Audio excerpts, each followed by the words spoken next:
pessoal, tudo bem? Estamos aqui para mais um dia de celebração, de adoração ao nome do Senhor, de aprendizado da palavra dele, daqui a um mês aproximadamente, então nós vamos completar um ano de atividades online.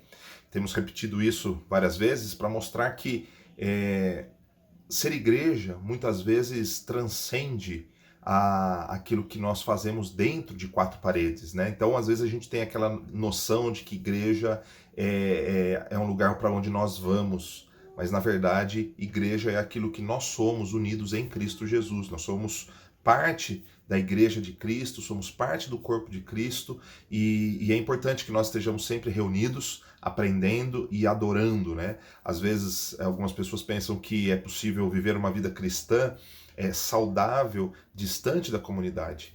E não é possível, mas esse distanciamento físico não é a mesma coisa que o distanciamento de coração, né? Porque nós estamos juntos pelas atividades online, alguns com a possibilidade de já estarmos juntos presencialmente, mas sabemos que Deus tem nos dado o privilégio, né, de podermos estudar a palavra do Senhor, adorarmos juntos, e aqui nós vamos mais uma vez continuar esse projeto que nós começamos há há cerca de um ano, né, que é a série Minha Alma Anseia por Ti, e ali nós decidimos estudar um pouquinho mais da palavra do Senhor, pegando um texto de cada livro da Bíblia. E nós já estamos na reta final desta série, que começou há um ano, e vamos encerrá-la entre o final de abril e começo de maio, iniciando uma série de Apocalipse e depois de família, finalizando assim na última semana de maio. Então, nós temos aí algumas semanas pela frente e esteja com a gente, né? Acompanhe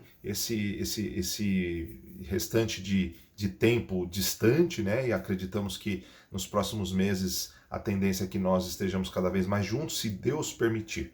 Então, se Deus permitir que continuemos dessa forma, continuamos. Se Deus permitir que estejamos juntos nos próximos meses, que estejamos juntos nos próximos meses, e somos gratos a Ele por tudo que Ele tem nos feito. Então vamos orar e não se esqueça, irmãos, nós estamos precisando de pessoas que queiram assumir a responsabilidade de trabalhar conosco no projeto de transmissão ao vivo. Mesmo depois que retornarmos às atividades, nós vamos continuar transmitindo o culto para outras pessoas de outras partes do mundo, de outras cidades, e até mesmo aqueles que ficarem adoentados, não puderem estar conosco, poderem acompanhar o culto das suas casas. Então é um projeto que não tem mais volta. Então precisamos da sua ajuda, né? Participe conosco com o seu tempo, mesmo que você não saiba nada, nós estamos dispostos a aprender e ensinar para vocês, tá bom? Então vamos orar e dar início ao nosso culto. Pai, nós te louvamos e agradecemos por este momento. Pedimos ao Pai que tome este culto nas tuas mãos, fale conosco, que a tua palavra venha a enriquecer a nossa vida, transformar a nossa vida, e pedimos que aceite a nossa adoração, Senhor, que o nosso coração esteja voltado para o reconhecimento de quem tu és, de quem nós somos, e que possamos glorificá-lo com tudo que temos e com tudo que somos. É a nossa oração em nome de Jesus. Amém. Bom culto a todos e vamos celebrar. Ao Senhor de todo o nosso coração. O Senhor conhece como você está aqui hoje, meu irmão. Então louve. Se coloque diante da presença do Senhor agora. Use esse cântico aqui, como uma oração na sua vida. Vamos lá.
Olá pessoal, tudo bem? Vamos para mais uma semana de reflexão.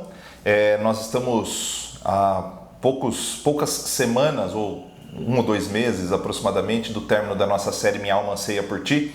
Estamos conseguindo, o planejamento já está pronto para finalizarmos no mês de abril e já emendaremos com o último livro a ser estudado, que é o livro de Apocalipse, e já faremos uma ou 2 semanas aí de estudo do livro de Apocalipse, encerrando a nossa série Minha Alma Anseia por Ti, que tinha o objetivo de estudar os 66 livros da Bíblia, pelo menos uma passagem de cada um dos livros.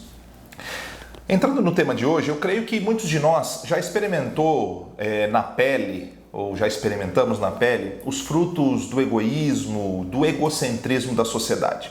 Grande parte das pessoas colocam os seus interesses acima de qualquer coisa. Até mesmo algumas pessoas que parecem se preocupar com os outros possuem um padrão de comportamento que nega as palavras que dizem a respeito do tema. É muito grave pensar que os líderes e representantes da nossa nação, e por meio dos que estão no executivo, no legislativo, no judiciário, servidores de todas as formas, líderes que não estão dispostos a renunciar os seus direitos imorais. Quando a gente pensa nisso, por exemplo, a gente vê uma sociedade pautada por aquilo que me interessa. Por mais que as leis de outrora não tenham mais aplicabilidade nos dias de hoje e estejam arrastando direitos imorais, não há um esforço das nossas autoridades para quebrar isso. Isso revela o egoísmo que norteia muito das relações que nós temos hoje no nosso país e até mesmo no nosso mundo. Mas isso não atinge simplesmente as classes políticas, o judiciário e outras categorias privilegiadas. Essa visão está na natureza humana, Pensar apenas em si, de maneira egoísta, ela se revela em vários cenários, Por exemplo, recentemente nós vimos em alguns condomínios da nossa cidade alguns síndicos tomando medidas, medidas de abertura ou fechamento das áreas comuns, e isso gerou uma revolta incrível por parte das pessoas. Mas, se a gente parar para pensar, as pessoas elas se revoltam por aquilo que as atinge. Em certa medida, isso é normal, Nós pensamos naquilo, nos nossos direitos. Ok, isso é normal. E talvez o próprio síndico pense naquilo que é mais fácil para ele cuidar e avaliar. No entanto, tanto um quanto o outro estão no seu direito, E a gente acaba categorizando um ao outro como se fosse ele é um incompetente ou esse pessoal é muito folgado, E na verdade a gente vive num clima da sociedade que ele é muito preocupante. Porque, de fato, o que as pessoas estão pensando é no seu próprio bem-estar, Em grande parte das vezes. Há sim aqueles que buscam a justiça, o que é correto, mas em grande parte das vezes o que cada um pensa é no seu bem-estar, naquilo que é melhor para si. Outro tema polêmico, da atualidade é o retorno às aulas, em que muitos, não todos, mas alguns pais querem que os seus filhos voltem às atividades presenciais e, por outro lado, nós temos professores que grande parte deles não gostaria de retornar às atividades presenciais. E é justo que os professores pensem na sua saúde? Sim. É justo que os pais pensem que querem os seus filhos nas aulas? Também é, Então, e aqui nós não estamos avaliando o que é certo ou errado, porque não é o nosso objetivo, estou usando apenas alguns exemplos, É possível que pais e professores estejam certos, Mesmo que os seus pensamentos sejam contrários, Porque eles estão enxergando sob determinada ótica. Os pais precisam trabalhar, precisam ter onde deixar os seus filhos, as casas são pequenas ou então não tem espaço para todo mundo, trabalhar e estudar no mesmo ambiente. Por outro lado, os professores têm a preocupação de se conectar com muita gente. Então, isso é normal.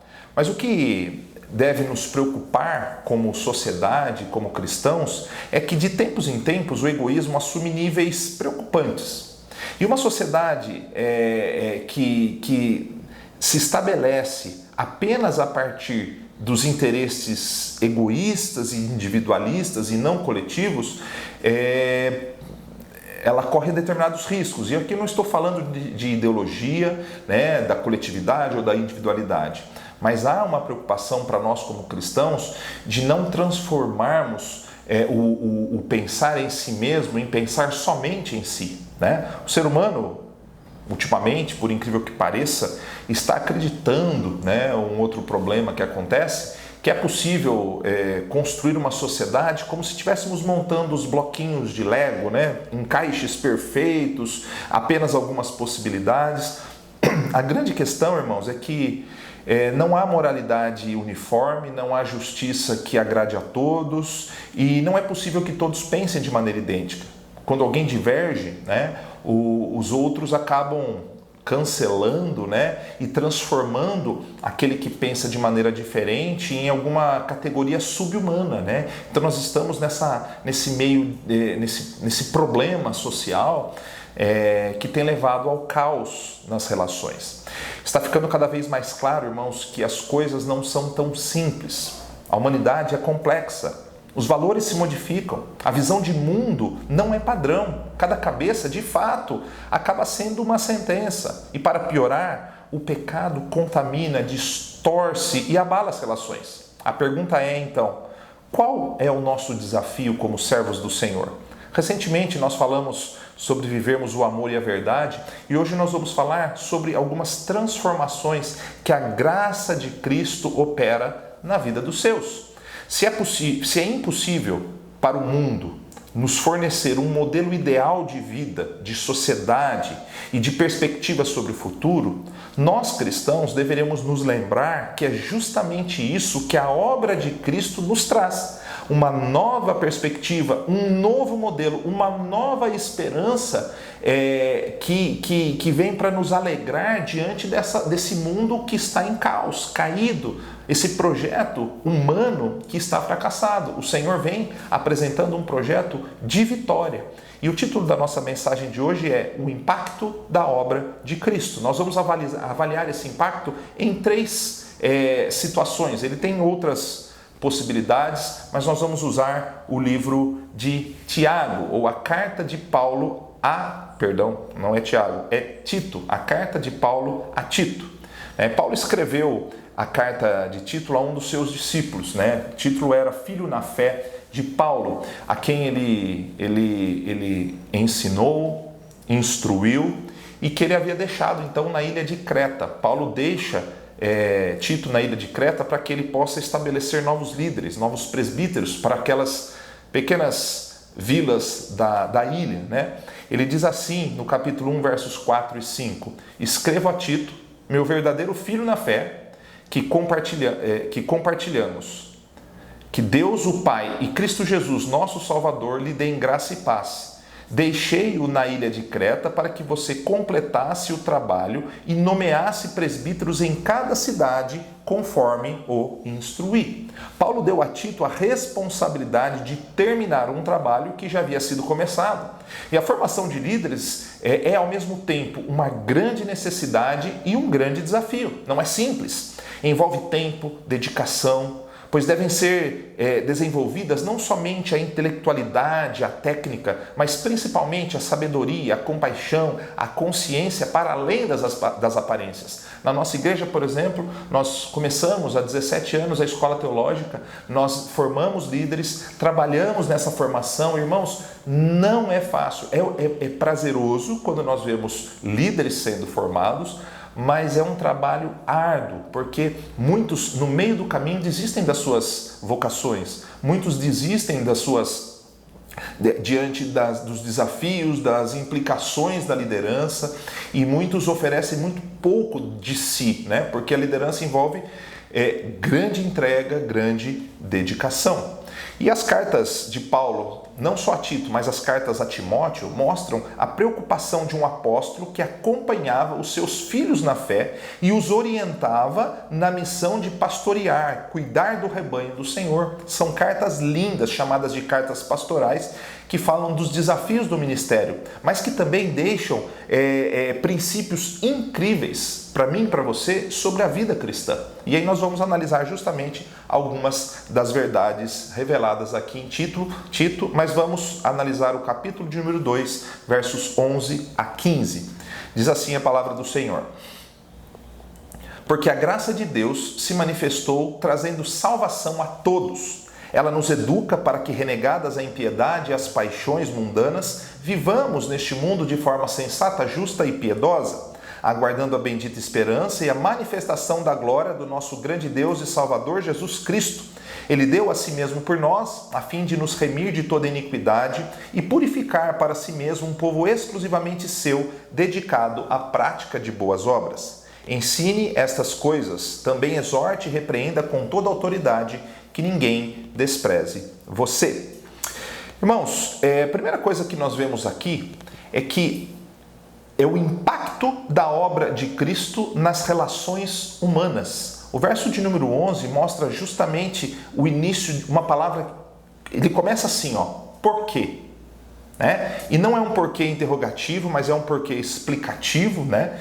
E ela indica que o texto estava sendo escrito, né? Escrito pelo apóstolo Paulo, falando de algum tema. E a palavra porquê introduz uma justificativa, uma razão, uma explicação.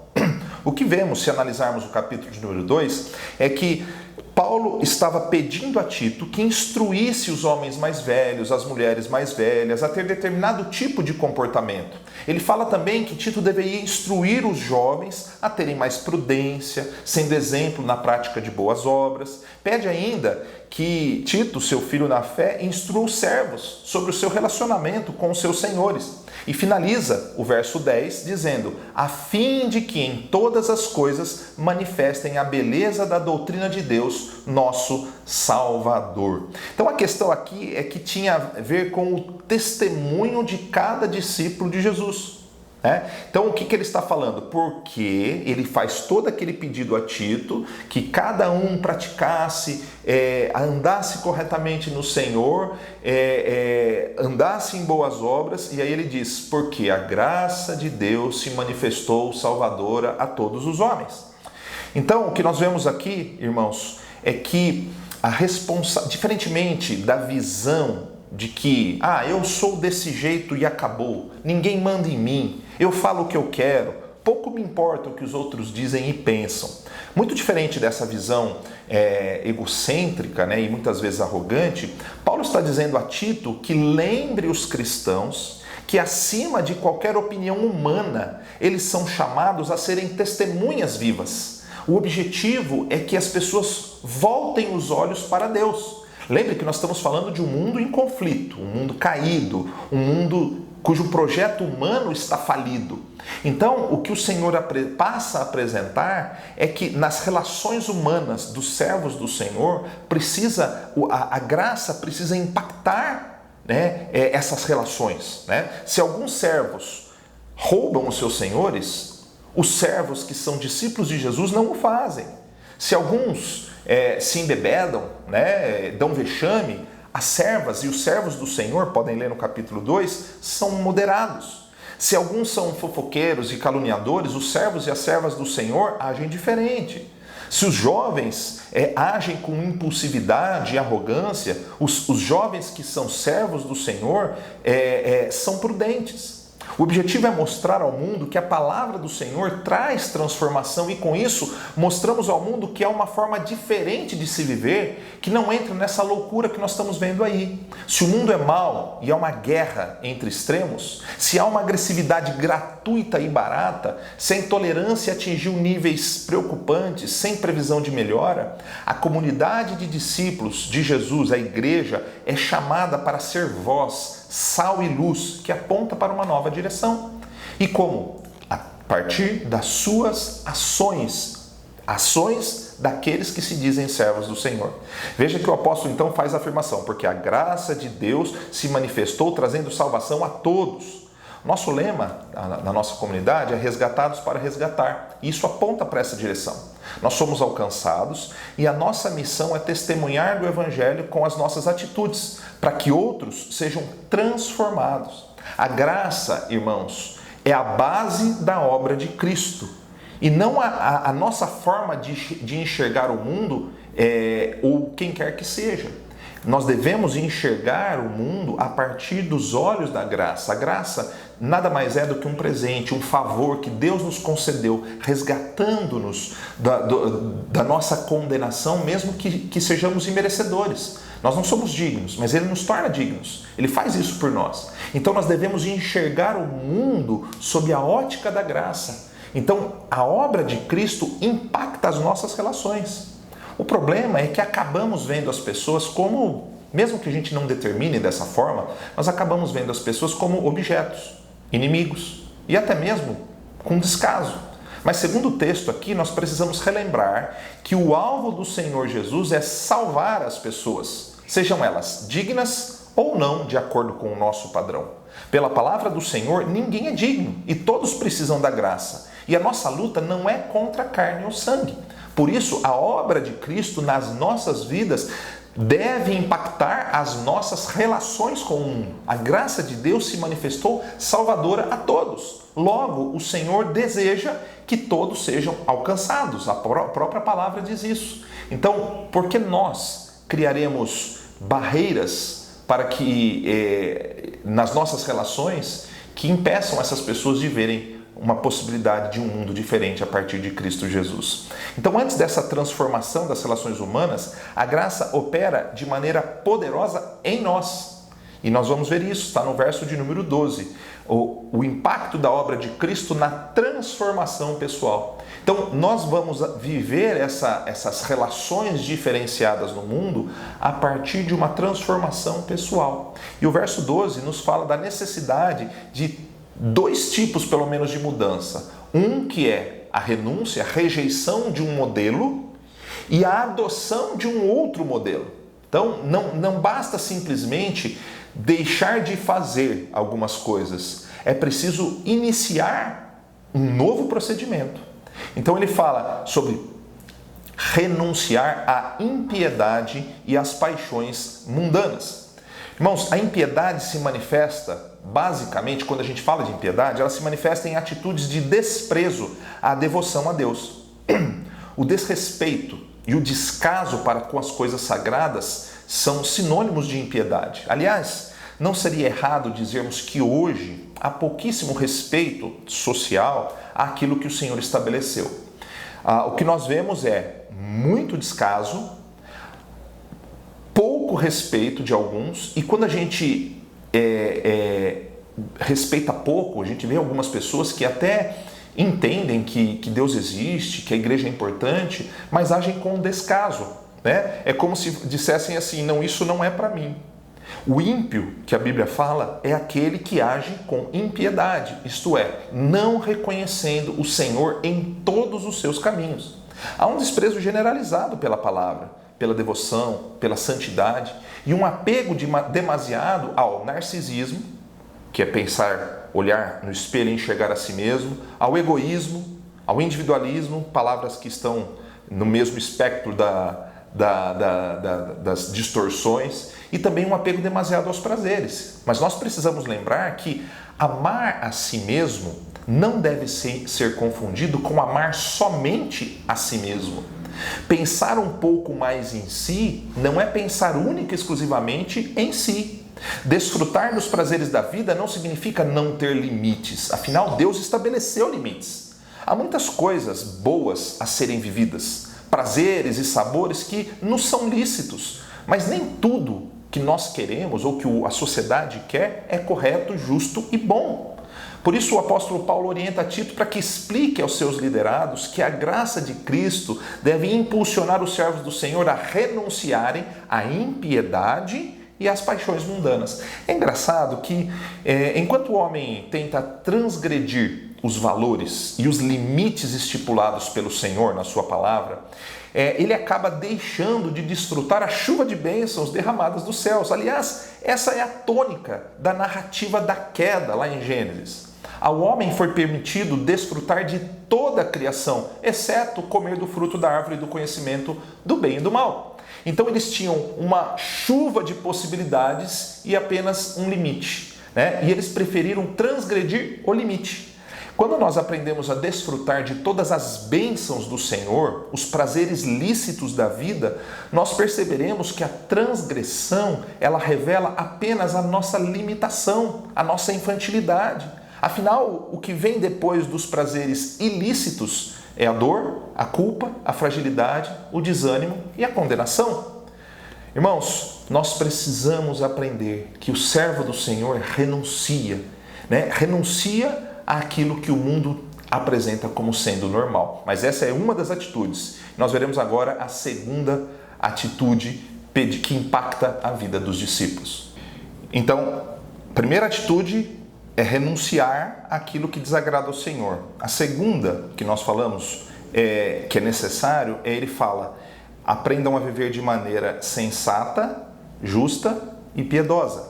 Então nós vamos falar sobre essas três questões de maneira bem objetiva, mas de trás para frente, né? Como nós falamos da impiedade que precisa ser rejeitada, né? Ou seja, o desprezo às coisas do Senhor, a vida de fé, né? A reverência, a devoção.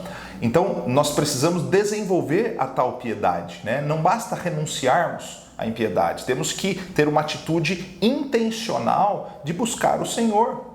Se a impiedade é a negação de qualquer relação com Deus, podendo se manifestar em uma atitude de oposição à vida religiosa, não basta então rejeitar o erro, é preciso assumir uma atitude de devoção e reverência sinceras. É crer em Deus, é adorá-lo, é respeitá-lo, é viver em sintonia com os princípios da fé e saber que toda a obra de Cristo Jesus deve impactar quem somos, porque não há mérito em nós, tudo é por causa dele. Tem muita gente que diz assim: eu respeito muito os cristãos, acho um bom caminho, mas não é para mim, conforme citei há pouco. Irmãos, a impiedade se manifesta não somente na oposição à fé, mas na renúncia de se viver pela fé. Então, a vida de piedade, ela é vivida numa relação íntima com o Senhor, conectando-se à comunidade, desenvolvendo a salvação com temor e tremor, crescendo na graça, tornando-se maduro na fé, apto para ensinar e transmitir o que tem aprendido. Esse é o chamado para mim e para você, não só para pastores, né? Os cristãos devem viver de maneira piedosa, né? E piedade não é necessariamente caridade. A caridade, a misericórdia, elas estão conectadas à ideia de uma vida de devoção. Segunda coisa que ele fala é vivermos de maneira justa, justiça, né? E aqui não se fala necessariamente de se emitir juízos, mas de fazer o que é certo, né? Mesmo que isso nos custe, mesmo que a conta chegue, né? Isso só é possível porque o Senhor Jesus é a nossa justiça. Porque Ele é a nossa justiça, então nós somos desafiados a viver de maneira justa. Se dependêssemos da nossa justiça, nós estaremos perdidos. Mas porque a graça de Deus nos torna justos, nós podemos andar corretamente. Não são méritos meus e seus, mas pura obra do Senhor, pura obra da graça. A dívida que constava em nosso nome foi paga pelo Senhor Jesus. E hoje nós podemos desfrutar da liberdade que Ele nos concedeu. E as nossas ações devem refletir essa justiça. Justiça na avaliação do que acontece no mundo. Justiça na certeza de que, mesmo que saiamos perdendo aos olhos deste mundo, o Senhor é a nossa justiça. Então, a obra do Senhor, ela impacta a vida do cristão, estimulando-o e capacitando-o a renunciar à impiedade e às paixões e a assumir uma vida de piedade, de justiça e de sensatez. E sensatez tem a ver com moderação, sabedoria, prudência e humildade. São palavras que estão conectadas. A moderação, ela nos aponta para algo que não é exagerado, espalhafatoso, né? Que não leva aos vícios, aos maus hábitos. A sabedoria é o oposto da tolice. Cristãos devem, além de ser moderados, evitar serem tolos. A prudência tem a ver com dar o passo correto, sem precipitação, impulsividade. A humildade é reflexo da vida de quem venceu a arrogância ingênua e sabe que tudo vem do Senhor. Eu não estou dizendo que é possível viver tudo isso do dia para a noite, mas deve ser um alvo a ser percorrido, um caminho a ser percorrido e um alvo a ser atingido. É isso que acontece na vida daqueles que são impactados pela graça, pela obra de Cristo. A graça impacta profundamente quem somos e como nos relacionamos com a sociedade, pois somos desafiados a refletir a luz de Cristo, amando as pessoas ao nosso redor.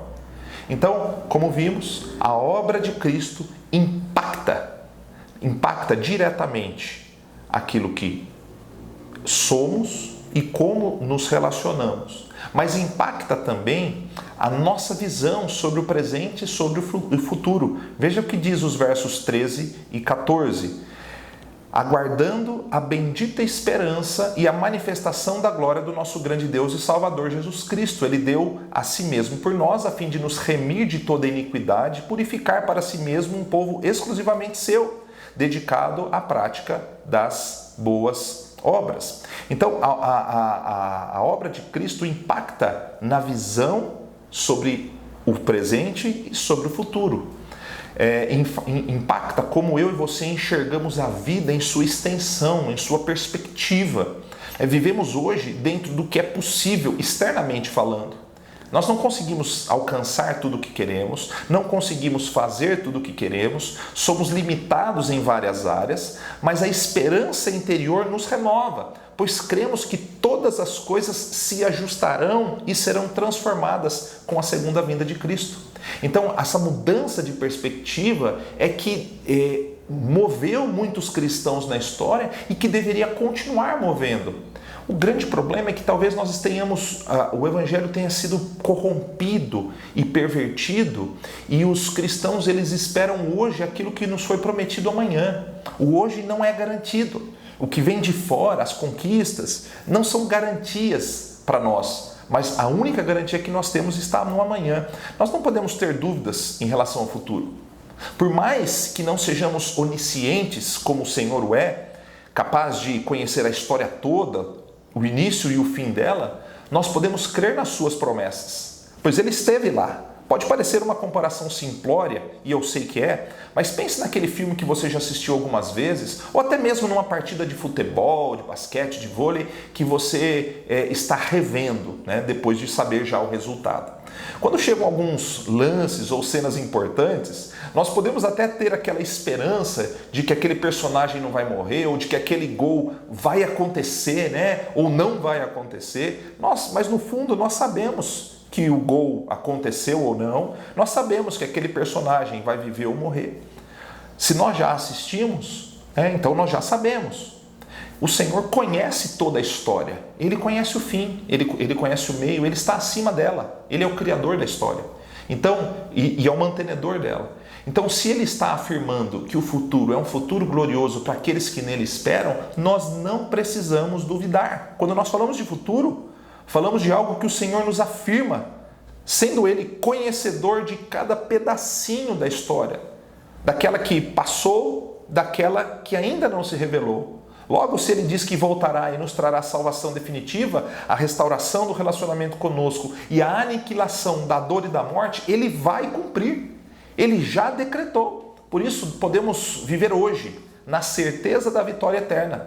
Nós, os que nele esperamos. Mas como devemos viver?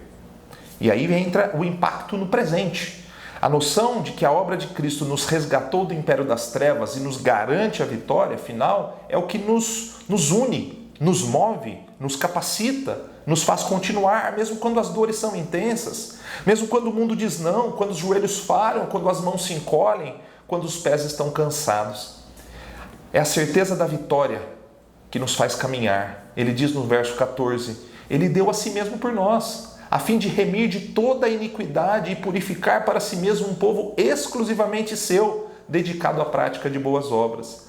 Nós que não éramos povo de Deus pelo sangue, somos hoje parte desse povo exclusivo, a Igreja de Cristo, porta-vozes da grande salvação em Cristo. Somos chamados a viver então na prática das boas obras. Elas não nos salvam, mas elas são a causa, a consequência da nossa salvação. Sejam elas algo que impacte a nossa casa, o nosso trabalho, a nossa comunidade. O discípulo de Cristo deve viver na prática das boas obras. Esse tema ele é repetido no capítulo seguinte. Eu vou ler apenas os versos 8 a 11, que diz o seguinte: fiel é esta palavra, e quero que você fale ousadamente a respeito dessas coisas. Então, Paulo não está simplesmente falando para Tito ensinar um princípio, algumas verdades, mas ele está falando para que ele fale com paixão, para que os que creem em Deus se empenhem na prática das boas obras. Estas coisas são excelentes e proveitosas para todas as pessoas, não só para os pastores. Evite discussões tolas, genealogias, controvérsias e debates sobre a lei, porque são inúteis e sem valor. Evite a pessoa que provoca divisões depois de admoestá-la uma ou duas vezes, pois você sabe que tal pessoa está pervertida, vive pecando e por si mesma está condenada. Nós somos chamados a viver hoje, impactados pela certeza do amanhã, impactados pela obra que o Senhor já fez no passado. Então hoje nós vivemos com uma consciência transformada. Para a gente refletir e aplicar, Paulo encerra essa sessão da seguinte forma, no verso 15 do capítulo 2. Ensine estas coisas, também exorte e repreenda com toda autoridade, que ninguém despreze você. Lembrem o que eu falei nas 2 semanas anteriores. O pregador, ele foi chamado para anunciar a verdade com autoridade, com paixão. O apóstolo não quer que ninguém despreze o ensinamento de Tito, porque aquela era a palavra de Deus. A obra de Cristo, que é pura graça, um favor imerecido, impacta todas as áreas da nossa vida. No texto nós vimos ao menos 3 mudanças importantes que devem ocorrer na minha e na sua vida. Primeiramente, a graça impacta os nossos relacionamentos. Afinal, nós somos chamados a testemunhar da tão grande salvação, sendo sal da terra e luz do mundo. Para que isso ocorra, a graça primeiramente impacta aquilo que somos, ensinando-nos a renunciar às paixões mundanas e à impiedade, e a vivermos de maneira sensata, justa e piedosa. E por fim, a graça impacta a nossa visão sobre o presente, sobre o futuro, sobre a história. Passamos a viver hoje na prática das boas obras, certos da vitória final. A graça, irmãos, é o presente de Deus, mesmo sem merecermos. Por isso somos chamados a apresentar ao mundo uma nova forma de vida. E eu quero fazer apenas 4 comentários com vocês. Onde existe competição por quem é mais importante, no mundo que está cheio de competição, essa visão perde espaço para a certeza de que o Senhor é quem merece toda a honra, toda a glória e todo o louvor. Então nós precisamos viver honrando sim uns aos outros, mas não nos esquecendo de que não há espaço para vanglória. Então, se o mundo busca a glória para homens, nós buscamos a glória para Deus. Onde a alegria e o prazer não são proibidos, temos um jardim de possibilidades para isso. Mas há limites que não devem ser ultrapassados. E tudo bem. Nós precisamos entender que Cristo é a nossa maior alegria. Então, se o mundo escolhe o caminho de prazeres ilimitados, nós escolhemos a chuva de bênçãos dos prazeres lícitos que o Senhor nos concede. E nós precisamos viver assim. Nós precisamos encontrar alegria no Senhor e naquilo que Ele nos permite. Terceira coisa, onde o contentamento deve ser o caminho escolhido. A nova forma de vida apresenta o contentamento como uma possibilidade. Nós trabalhamos muito, nos dedicamos ao máximo e deixamos os resultados nas mãos do Senhor. Aprendemos a ser exaltados e humilhados e andarmos alegres na fartura e na necessidade. Ao mesmo tempo que, como igreja, como cristãos, nós precisamos aprender a dar toda a honra e glória ao Senhor, a desfrutar dos prazeres lícitos que Ele nos permite. E nós precisamos também desenvolver a capacidade de nos contentarmos com aquilo que o Senhor nos concede. E a quarta coisa, a nova forma de vida é uma forma em que a individualidade é um valor fundamental. Afinal, nós temos preferências e características específicas. No entanto, não há espaço para o individualismo e o egoísmo. Sabe por quê, irmãos? Porque se Jesus pensasse só em si, Ele não teria se despido da sua glória e habitado entre nós para pagar o preço que era meu e seu. O Senhor quer que nós respeitemos as nossas individualidades, mas que não nos tornemos individualistas. Afinal, assim como Jesus abriu mão de sua glória para nos servir, nós devemos servir uns aos outros, certos de que no futuro a recompensa final será infinitamente maior do que nós podemos imaginar. Que a graça impacte a sua vida, que a obra de Cristo impacte as suas relações e a sua perspectiva sobre o hoje. e sobre o amanhã. Vamos orar. Senhor, nós te louvamos e te agradecemos por este momento aqui, Pai. Te agradecemos pelo privilégio de nos reunirmos mais uma vez em Teu nome. Usa, Senhor, essa igreja, usa os Teus servos que aqui se reúnem para testemunharmos, ó Pai, da grande salvação em Cristo Jesus.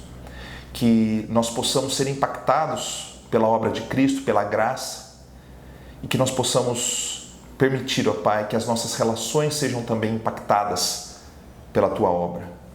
E por fim, Pai, muda a nossa mente, os nossos sonhos, que nós possamos submeter os nossos sonhos a Ti, entendendo que no futuro nós temos algo grandioso que nos espera. Por isso nos movemos hoje no amor, na verdade, no contentamento e pela graça.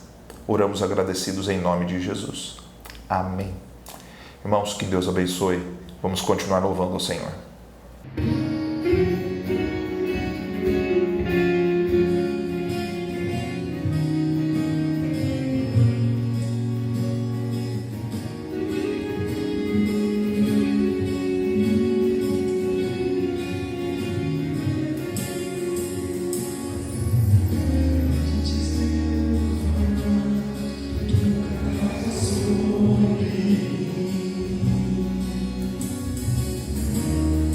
Tu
Seria esse o jejum que escolhi? Que num só dia a pessoa se humilhe, incline sua cabeça como o junco e estenda debaixo de si o pano de saco e cinza? É isso que vocês chamam de jejum e dia aceitável ao Senhor? Será que não é esse o jejum que escolhi? Que vocês quebrem as correntes da injustiça, desfaçam as ataduras da servidão, deixem livres os oprimidos e acabem com todo tipo de servidão? Será que não é também que vocês repartam o seu pão com os famintos? Recolham em casa os pobres desabrigados? Vistam os que encontrarem nus e não voltem as costas ao seu semelhante? Então a luz de vocês romperá como a luz do alvorecer, e a sua cura brotará sem demora. A justiça irá diante de vocês, e a glória do Senhor será a sua retaguarda. Então vocês pedirão ajuda, e o Senhor responderá. Gritarão por socorro, e Ele dirá: eis-me aqui. Se tirarem do meio de vocês todo tipo de servidão, o dedo que ameaça e a linguagem ofensiva, se abrirem seu coração aos famintos e socorrerem os aflitos, então a luz de vocês nascerá nas trevas, e a escuridão em que vocês se encontram será como a luz do meio-dia. O Senhor os guiará continuamente, lhes dará de comer até em lugares áridos e fortalecerá seus ossos. Vocês serão como um jardim regado e como um manancial cujas águas nunca secam.